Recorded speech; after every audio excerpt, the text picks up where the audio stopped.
Houssem Aouar is Arsenal's #1 target. Yes guys, welcome back to your boys channel, welcome to Transfers FC, and today we are back with Houssem Aouar, a throwback to the summer, as Fabrizio Romano has provided an update on Arsenal's creative midfield issues, and as well as that we shall discuss some other incoming, so join me today as we discuss the transfer rumors.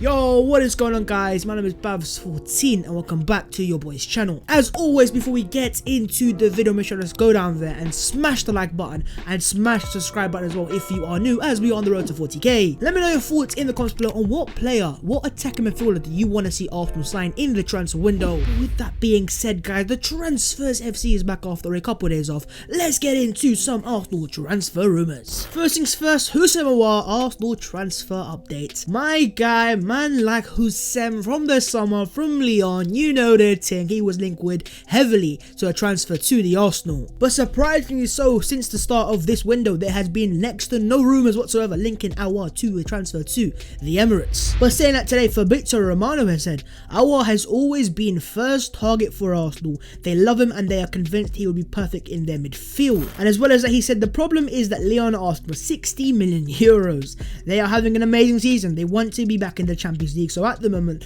with the president of Lyon, it is really hard to negotiate in January for this kind of player. Well, as Fabrizio says, here we go again. Aouar, is this gonna happen? Probably not, but I think the key information there of course is that he's confirmed that the #1 target on that list of attacking midfielders that is apparently out there is Houssem Aouar of Lyon of course. And if that is the case, will Arsenal look for a short-term solution in January, and then in the summer when they've got more money to spend and obviously a longer transfer window, will they go back in for Houssem Aouar? Because if Arsenal want to then spend £40 million on Buendia, who clearly then isn't the #1 target, are they gonna spend that money in January? When if their clear target is this Frenchman from Lyon, I think they might just wait, which I don't personally agree with. Arsenal right now are clearly in need. We are demanding, we are crying out, we are on our knees for another attacking midfielder. Yesterday's performance didn't expose Smith Rowe, it just exposed Arsenal for the lack of players to provide and take off the burden from Smith Rowe. The guy is a young player from the academy, very inexperienced. This is his first time playing for Arsenal consistently, so you cannot expect him to hit the ground running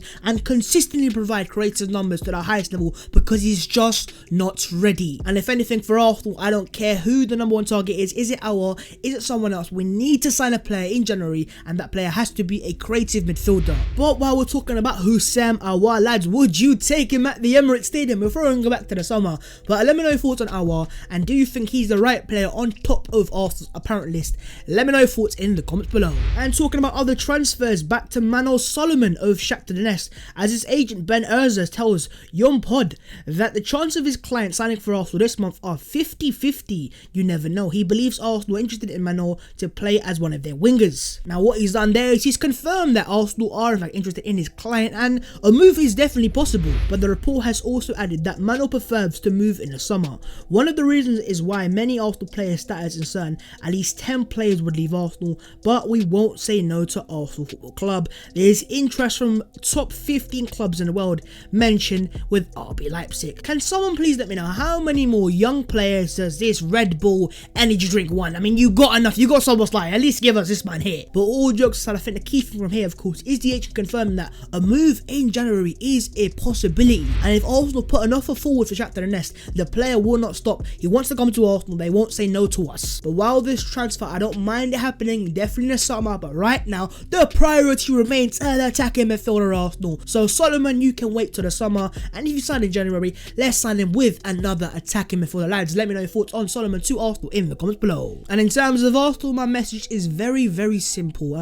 What is it? Oh yeah, sign some players. On we go. And moving on lads, let's discuss the Arsenal injury updates, because of course yesterday's game exposed our team once again for the lack and reliance on players like Kieran Tierney. But today a positive report from David Ornstein, as he has said Kieran Tierney injury not thought to be serious, seems to be no tear of the calf muscle, could return for the visit of Newcastle on Monday. Concerns with the 24 missed last night draw versus Crystal Palace, but precautionary and looking good. Now that there is some positive news, and boy oh boy am I guessed with that, because look, I cannot see another game of Maitland-Niles playing a left back, and that is nothing against man like Fofty. He just isn't a left back, and I actually felt sorry for him yesterday. And the lack of Arsenal's balance by just listing out a left back was insane, and for me it also exposed the lack of a proper end product from Hector Bellerin on the far side, because yesterday's game was a game for Bellerin to take over and say, look, Tierney's not here today, I will take over the creative burden and I will put the crosses in. Instead it was cross after cross, over here, under here, front post, far post. He could not find the targets, and with that lack of balance out wide, especially on the left hand side,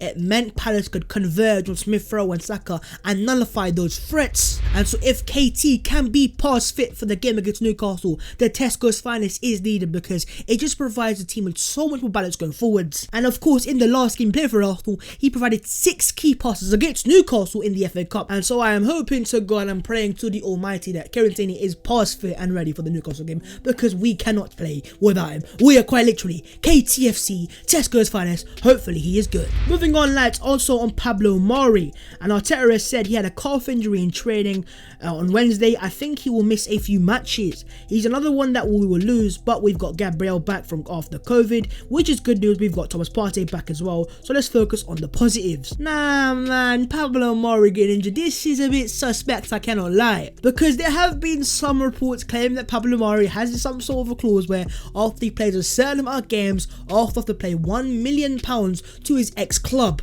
Now, would I be surprised if that was the case? No, I wouldn't, because we're Arsenal. And so in a weird way, I'm actually hoping that he is, I don't know, I guess he is injured, because the last thing I want is his clause to be, because it's just giving Arsenal another excuse and another tension that's building up, which I don't want to see. But as Mikel has said, Gabriel and Thomas Partey are back, they're fully fit. And in terms of Thomas Partey, he could potentially start on Monday against Newcastle. On the positive vibe, the Ghanaian excellence is back, and my other centre-back, 3-time Arsenal player of the month, Gabriel Magalhaes. I think some fans for some reason have not disrespected him, but have started to doubt him. But let's get it straight, he is still Arsenal's best centre-back. He's got the physical traits and overall has been our best player, arguably our best player this season. And moving on to the final topic, and that is the boring departures. Oh god, here we go. Boring transfers, outgoings. I am bored. First things first, a very reliable source out of Turkey has claimed Mesut Ozil has made a discount on his €8 million received from a testimonial. The parties will meet again tomorrow. I'm not gonna lie, Mesut, I love you as a player, I loved you and I respect you as a player as well, but this whole saga is just draining, it is boring.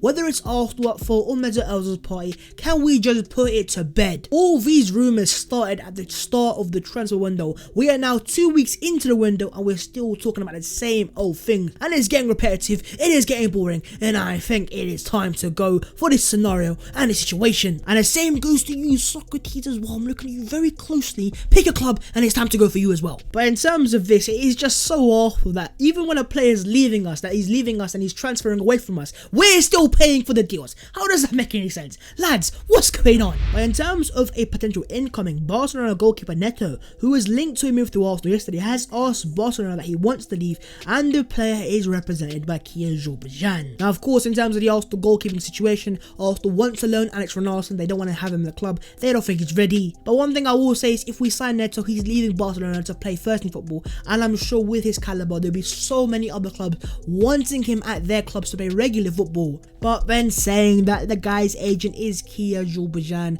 and if this still happens, just don't be surprised. But in terms of a backup goalkeeper, when Ronaldo does leave, lads, let me know, what goalkeeper do you think Arsenal should look to sign as a replacement, as the backup goalkeeper, the backup dancer for Bernd Leno? And finally, lads, I'm sure you've already heard this, but Arsenal have appointed a new guy in the footballing staff, and that guy's name is Richard Garlick. Okay. But yeah, Mikel Arteta on his appointment has said, I am really excited. I've met him. He is certainly the candidate we wanted. I don't know when he starts. We have to respect the process. He is at the Premier League at the moment, and we will see when we can get him. But I'm not gonna lie saying I don't know that much about this guy, but in terms of history, he currently works for the Premier League, and he used to be working at West Brom, who were relegated. So not the best of signs, are they? But yeah, welcome to Arsenal, Richard Garlick. And yeah, hopefully you are a good appointment, and hopefully you can sort out the contract saga sagas, and if you do, bro, you're getting a statue because we've had so many contract issues, Balogun being one, that I think it's about time we address this. But with that being said, guys, if you have enjoyed the video, make sure to go down there, smash the like button and smash the subscribe button as well. Let me know your thoughts in the comments below, and also follow all my social media. The links are in the description as well. But with that being said, guys, the Transfers FC Arsenal transfer rumours today. Boring Arsenal. Let's get some transfers done and let's sign some players. I will see you soon.